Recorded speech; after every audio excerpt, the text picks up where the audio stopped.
In this video, I combined franchises with the same first letter of their nicknames. Consider this a sequel to the video I did a couple weeks ago when I used the first letter of their team name. So on that one, we used Philadelphia, Pittsburgh to put on the P team. But this time, the Eagles are going to be on the E's by themselves, and the Steelers are going to be on the S's with the Saints and the Seahawks. But let's start at the beginning of the alphabet with the B's. The Bears, Bengals, Bills, Broncos, Browns, and Buccaneers. Led by Josh Allen, Burrow, and Mayfield.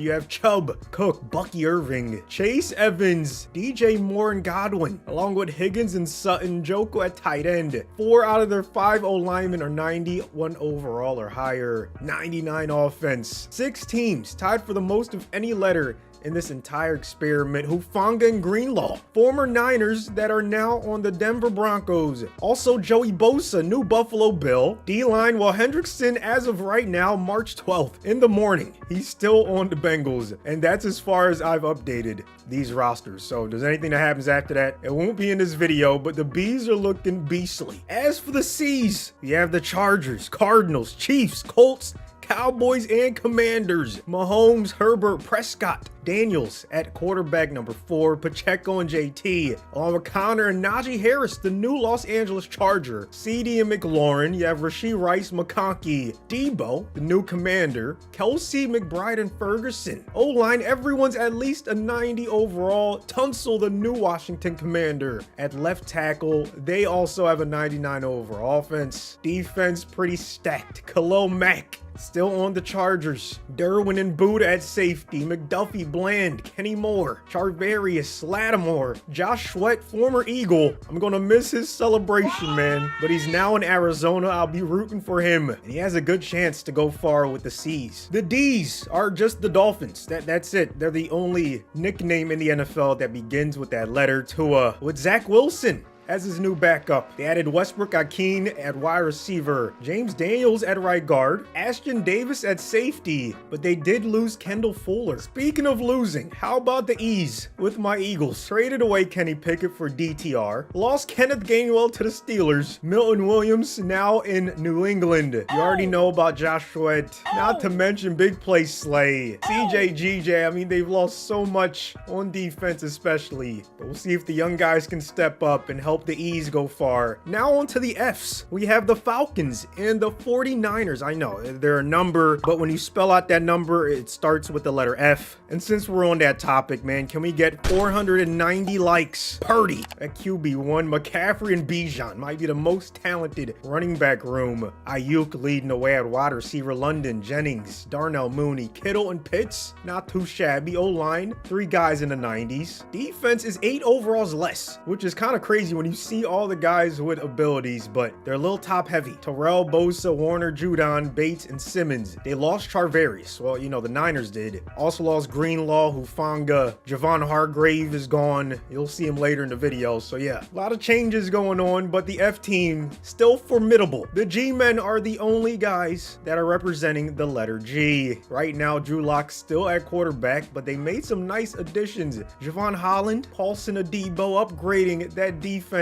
But will it be enough to help the G's go far? The letter J has 2 teams, the Jaguars and the Jets. Justin Fields, brand new Jets quarterback, will be leading the way at QB1. Lawrence right behind him. Breece Hall gonna start in front of ETN. You have Garrett Wilson, BTJ. Nice 1-2 punch. O-line, not one player at a 90, so they might be struggling a little bit on offense. Defense, 5 overalls higher, and you can see why. Quinnen with Josh Hines Allen on the D-line. Sauce with Jordan Lewis. They lost DJ Reed to the team we're about to look at next, but they still have some talent, man. Mosley with Oluokun. Well, they have just enough. The L's only have 1 team, that's the Detroit Lions, who also made some changes. Lost Carlton Davis, but like I said, DJ Reed Jr., not a bad replacement at cornerback for them. But yeah, man, all they needed was to really get healthy, so this offseason comes at a good time. Gonna see what they do in the draft. Gonna see what all these teams do in the draft. They're still very talented. solid. The letter P has 3 teams: the Packers, Panthers, and Patriots. Jordan Love at QB1, Jacobs with Chuba. Wide receiver, Jaden Reed, Dubs, Thielen. You have Henry at tight end 1. O-line pretty solid. Just a well-rounded team. 88 on offense, 89 on defense, but a lot more abilities. On the defensive side, you have Jair with Gonzalez, J.C. Horn, Carlton Davis, brand new Patriot. They've made a lot of moves, man. Harold Landry, Spillane, also brand new Patriots. You have Trayvon Morig, Peppers, McKinney, Brown, Clark, and Gary on the D-line. The P's are looking pretty good. Letter R, we have the Raiders, the Rams, and the Ravens. Lamar with Stafford and Geno. Henry, Kyron at running back. Devontae, the new Los Angeles Ram. Puka, along with Cooper Kupp, who at the time of this video is still on the team. You also have Zay Flowers, Jacoby, and brand new Baltimore Raven, DeAndre Hopkins. And then you have Mandrews and Bowers, Higbee, and Likely at tight end. Defense, Crosby, Wilkins, Namdi on the D-line. Jeremy Chin, brand new Raider. Roquan, Jared Verse, Hamilton. A lot of studs on this defense. The S's have 3 teams: the Saints, Seahawks, and Steelers. And there's a new sheriff in town, Sam Darnold is his name. QB1 for Seattle, Wilson Carr. Behind him, you have Walker, Kamara, Warren, Metcalf back in Seattle, even though he's in Pittsburgh now. JSN, Olave, Pickens. Wide receiver core looking good. Fryer moved at tight end. O-line solid. Defense slightly better at a 92. Hayward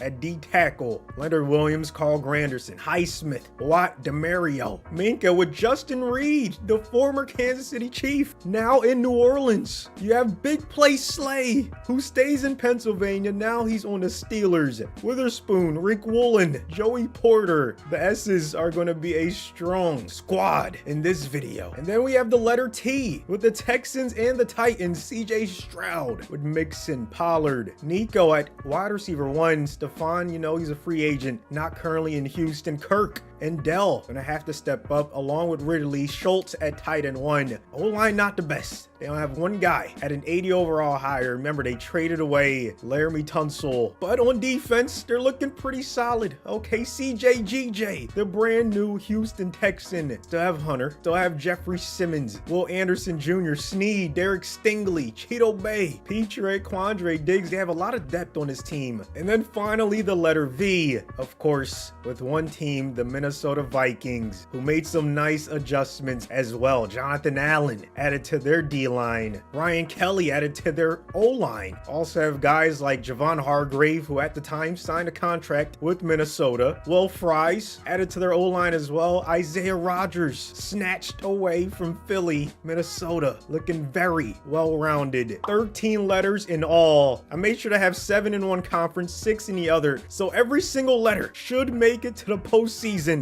Let's sim to the playoffs, man. Subscribe if you're new and claim your letter in the comments section. The R's make it easily. They get the 1 seed. The B's end up in the 2 seed. The C's end up 3rd. The J's make it. The D's make it as well. Same with the T's. And that was all the 6 letters that were in the AFC. So now it's time to see if all 7 letters made it in the NFC. The F's made it. They get the 1 seed. S's go 14-3. The P's go 14-3 as well. The E's make it. The L's do as well. The Bucks were not a letter, so they stole someone's spot. The G-men make it. Who was it that missed out? Oh no, the V's. Minnesota is the only letter to not make it. That is very unfortunate, especially when you see what kind of season McCarthy had. 39 touchdowns, only 19 picks, 71% completion percentage. Jones ran for over 1,300 yards. Addison and Jefferson both had 1,000-yard seasons. Not really sure what went wrong. Hargrave 9.5 sacks. Van Ginkel with 8. They had the talent, but hey, man, credit where it's due. The Bucks somehow made it with a bunch of backups. Here's what the T's were looking like. Houston and Tennessee. Stroud didn't have the best season, but Joe Mixon did. 30 rushing touchdowns. I think that's either one shy of the record or it breaks it. I know it's around that LT record. 1,491 yards. Unbelievable season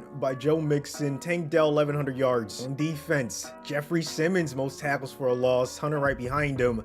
Sebastian Joseph Day, most sacks. Sam Darnold had a solid season for the S's, 32-9 ratio. Kenneth Walker, 1,400 yards, 16 rushing touchdowns. Olave and Metcalf, over 1,100 yards each. DeMario, most tackles. Most sacks though, TJ, Highsmith, and Hayward. Lamar, 26 touchdowns, only 10 INTs, 78% completion percentage is nuts. 1,300 yards for Henry, 23 touchdowns, 14 for Lamar on the ground. Devontae and Kupp, 1,000 yards. Puka, the 4th leading receiver. Bowers, the 5th. So you can see how talented the R's are. They're going to be a very hard team to beat in the playoffs. Crosby, Madubuike, both 13 tackles for a loss, but it's Crosby with 17.5 sacks to lead everyone. Jordan Love, 49-13 ratio. Might be the best we've seen from a quarterback so far. Jacobs, 1,700 yards, 16 rushing touchdowns. Thielen, 23 through the air, tying Randy Moss, I believe, for the most in one season. Him and Reed had over 1,100 yards. So it seems like Love had a favorite target. Spillane, most tackles. 3 guys with double-digit tackles for a loss, and then Clark with the most sacks. Brown right behind him. Jared Goff, nice season. 4,500 yards, 38 touchdowns, only 11 picks, 16 rushing touchdowns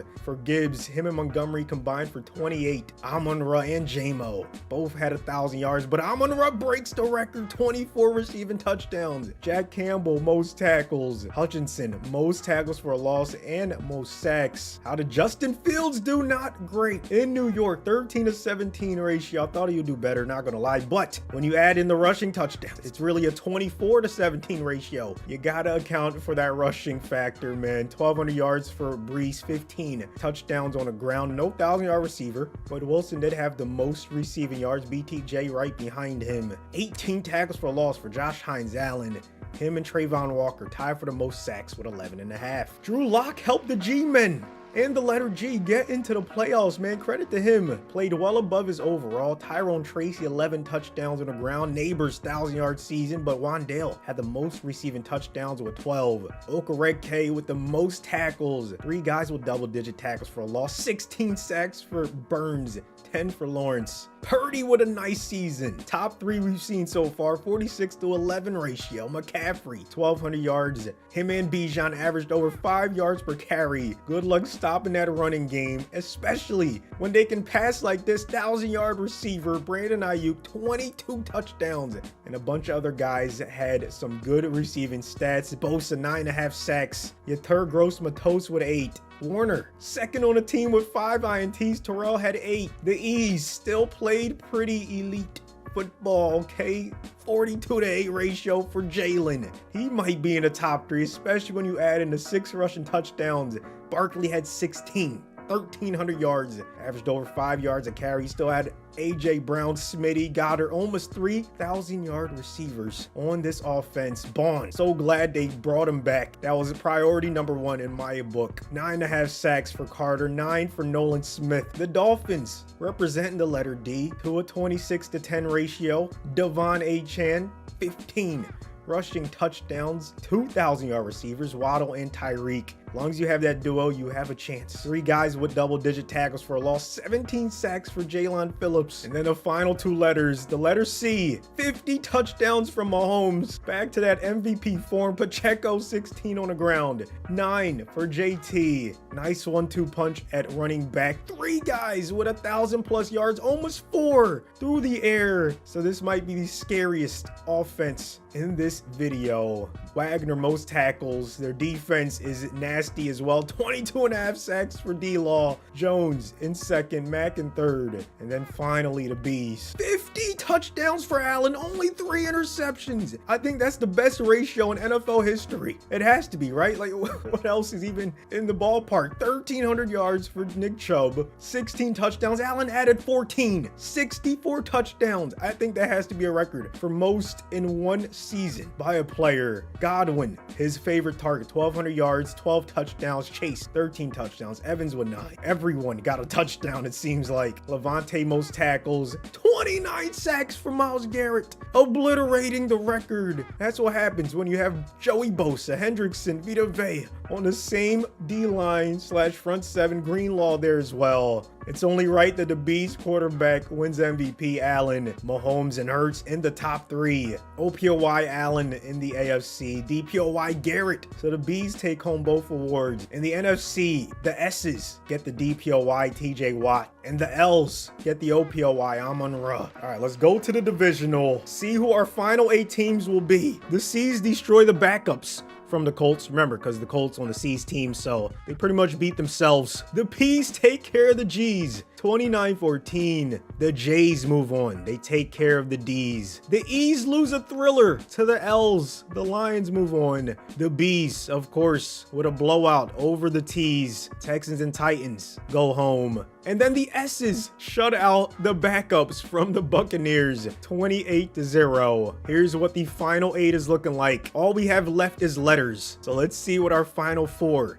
is gonna be. The R's taking on the C's in the AFC. The B's go home 10-17. Allen, no touchdowns through the air. He had one on the ground, but that's crazy. The R's only had 3 teams combined. The B's had 6, but somehow the Ravens, Rams, and Raiders are moving on. Meanwhile, the C's take care of the J's, 20-19. So it was a very close battle. Mahomes slightly outplayed Justin Fields. Credit to the Jays for keeping it close. I mean, we saw how dominant the C's were on offense. So to only lose by 1, I'm just saying, that is a very solid outcome for the J squad. On the NFC side, the F's take care of the L's, 52-24. Purdy with a flawless playoff game, 4 touchdowns, no picks. The L's, valiant effort. McCaffrey was just a little too much. So was Brandon Ayuk. I mean, look at CMC. How many touchdowns? Is that 5 touchdowns? My goodness. Yeah, it's a very formidable opponent. And then the P's go home. The S's eliminate them, 31-16. Sam Darnold with a solid performance. Love 2 INTs. So that S secondary is looking scary. Kenneth Walker on the ground, 8 yards a carry. Olave when healthy, one of the best route runners in the league, in my opinion. Yeah, man, that defense. Highsmith, 2 sacks. DeMario, the Honey Badger. Murphy, I mean, look at all the pressure they were generating.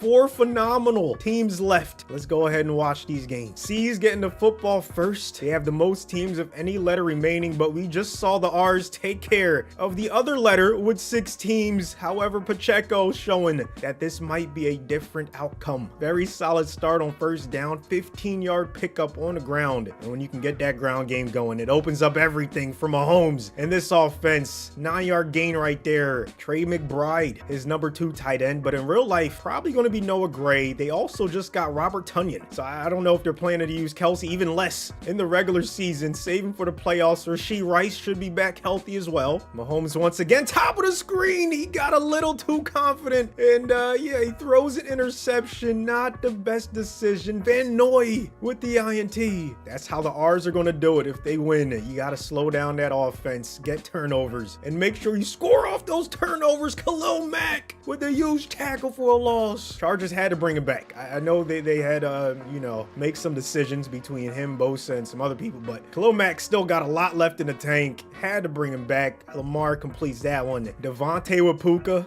Oh my goodness. The Rams are going to be scary. I feel bad for Cooper Kupp. He did a lot for them. That Triple Crown year will go down in history, but I guess they don't think he has any left in the tank, and that drop right there does not do him any favors. They're going to have to punt the football. All right, going to go to the 4th quarter, man. If it's close, you know what we do. Hop in that thing. C strike first, 7-0 at the start of 2nd quarter, but here come the R's. They answer back with a touchdown. So do the C's, 14-7, heading into half number 2. 2nd and goal at the 1 for the R's. This is Derrick Henry territory. First play of quarter number 4. You already know. Touchdown, tie game. Another 3rd down situation. C's do have Brandon Aubrey, who has a leg. So if they can get a little closer like that, they should be able to make this field goal. Should be an easy one for him. About a 48-yarder, and it's right through the uprights. They take the lead. Can Lamar tie or take the lead on this this drive. Plenty of time on that one. Throws a nice pass to his intended target. I believe that is Devontae, making this a 2nd down and 1. Man in motion, Cooper Kupp. Here comes the blitz. Lamar going down. He fumbles. And the C's going to scoop it up. Not just that, they're going to take it to the crib. Crazy turn of events. And that might be the dagger. DeForest Buckner with the scoop and score. But it was Bobby Wagner doing what he does in the biggest moments, making huge plays. Ours are not going to give up that easily though. They're already in the red zone. 2 timeouts left, so they got to score and then get an onside kick. That's a nice play. Puka Nacua making it a 1-possession game again. Not just that, a 3-point game. It all comes down to this, the onside kick attempt. They have to get this or else the game is over. Oh my goodness. They had a chance. It bounces off one of the C's players' helmets, but McLaurin is there for the recovery, and the C's are headed to the Super Bowl. Now it's time to see who their opponent is going to be. The F's with the Falcons and 49ers, or the S's with the Saints, Seahawks, and Steelers. Play action on play number 1. Purdy gonna have to take off, man. This is what he's been doing more of. And he picks up the first on the very first play. But the S's have some studs on that defense. Don't know if they're gonna continue letting them move like this, but McCaffrey is different. Another 1st down. 3rd and 13 though. S's have a chance to bend but not break. 4-man rush. Purdy just has to get rid of it. Throws it out of bounds. They're gonna settle for 3. So the S's can take the lead with a touchdown. Sam Darnold, they're hoping, is the savior in Seattle. Him and Smith and Jigba gonna have to have insane chemistry. It remains to be seen who else they're gonna bring into that wide receiver room. But the sacks might be the story of the season if they don't upgrade that offensive line. I mean, Geno was running for his life a lot. So what do you think is going to happen with Sam Darnold? 3rd and 15 after he gets sacked, they're going to dump it off and they're going to punt the football. They're a little lucky that Bosa was not in the zone after that sack. They only escape with giving up another field goal. 6-0 ball game. Very low scoring heading into half number 2. Can the S's make something happen? There we go. They got a touchdown. 4th down and 1. Biggest play of the game. They're not quite in field goal range, so they're gonna go for it. McCaffrey with the carry in the 1st. 3rd down and 9. Not sure if they're close enough for a field goal. Let's see if they can get a couple more yards. They can't lose any. Purdy goes down. Huge sack, pushes them out of field goal range, so you have to go for it on 4th and 22. Last chance for the F's. Purdy gonna loft it up. There's a man open. Brandon Ayuk with the biggest catch of the game. They're in field goal range. Here are the F's kicking the chip shot field goal to give them the lead. Chris Boswell, their kicker, one of the best in the league. So if they can somehow get like 15, maybe 20 yards and then get out of bounds, that'll be perfect. Darnold throws it away again. Smart decision. Now you have to at least give your dudes a chance though. Throw it up no matter what. Keep it in the field of play. Downfield. Oh my goodness, he had him. He underthrew him just a little bit, and there's no time left. What a finish in the NFC Championship game. The F's are headed to the final game of the video. So the final 2 letters remaining, the letter F taking on the letter C. 6 teams versus 2. The letter F will get the football first. Both teams went 15-2 in the regular season. Purdy gonna start off with a play action and dump it off to his tight end Kyle Pitts. He's shown flashes, but maybe with Michael Penix, he can start producing the way people thought he would coming out of college, man. It remains to be seen. I still think he has tons of talent. C's have a chance to get a 3 and out. If McCaffrey doesn't touch the football, gonna be tough to keep the chains moving, but they somehow make it happen. Kittle with the strong hands. 3rd down and 4. Another chance for the C's to get a stop. Purdy with all kinds of time. He gets rid of it right when he gets hit. Ayuk down the field, getting them inside the 20. 1st down and goal. F's doing a great job moving down the field. Purdy throws it right into the hands of a C's defensive player. It's Khalil Mack showing his versatility, and the C's take over. That's just unfortunate for them. I mean, they move all the way down the field against an offense, a team this talented. You have to get points. You're the underdog in this one. You have 2 teams making up your letter, and you're playing against 6 teams making up a letter. So yeah, it's going to be tough, but hey, keep making plays like that. You have a chance. Brown with the sack. 3rd and 13. Can they force a quick 3 and out and get their offense back on the field? Fred Warner up near the line of scrimmage. It's a fake blitz. Only a 4-man rush. Mahomes still barely gets rid of it. They're going to have to punt the ball. So another slow start. 0-0 after 1 in the Super Bowl. First team to score is the C's. 3-0, no, 6-0 at halftime. F's. After that great start they had moving the ball, cannot get back in scoring range. They're down 14-0. They can make it one possession. We will hop in. 4th and 1. Just over 3 minutes left. Can they finally get some points? Yes. McCaffrey gets the touchdown. 3rd and 14. They're smart. They wait until 1 second left to hike this football. And I think that's what Mahomes is going to do, man. Okay, he waited to 2. And they get them in the backfield. 4th and 14. Last chance for the F's. Down 7. Purdy's gonna have to throw it up. Pray for a miracle, man. You gotta throw it up, buddy. Please. Oh my, wow. That's how it, okay. That's how it ends. Bruh. The letter C ends up with the W in this video. Chargers, Cardinals, Chiefs, Colts, Cowboys, and Commanders on top. But shout out to the letter F for getting this far. Hopefully you guys enjoyed it. Please, 490 likes, man. I know we can do it. I'll see you on the next one. 'Cause I'm on one, ay, number one, ay, I'm the one, yeah, getting it done, ay, yeah, this one of them ones, yeah, rolling up, ay, and fill my cup, ay, on my way up, yeah, ay, 'cause I'm on one, yeah, number one, I'm the one, yeah, getting it done, ay, this one of them ones.